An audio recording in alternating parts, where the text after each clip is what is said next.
life is too short to make all the mistakes yourself.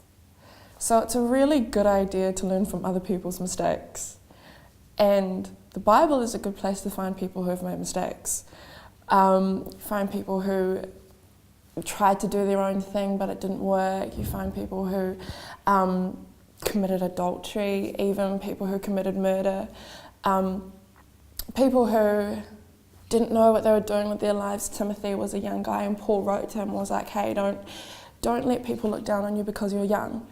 So there are a whole bunch of people there to learn from, and people who set you up from sort of those fun things that may not be good for you. There are fun things that are good for you and fun things that are not so good for you, and so the Bible sets you up for either way, and it gives you the wisdom to be able to see what those good fun things are and what those bad fun things are. I was reading through, reading about Joseph, and reading about how he sort of, how he got accepted into Potiphar's house and had a real high position up there, and then how his wife was trying to come on to him and try to tempt him and stuff, and got me thinking, like, Potiphar was a really important man, and he wouldn't have had an ugly wife. So this is this hot lady trying to come on to Joseph, and he every time she came up to him, he was just like, nah, get away from me.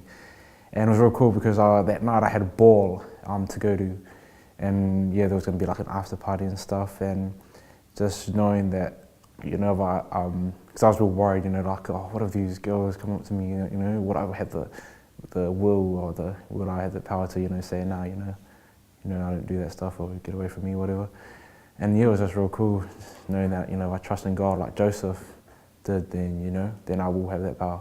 Because that's something I struggle with, like girls and stuff. Hasn't been a strong point. But knowing that I can trust in God, and He'll come through like He did with Joseph.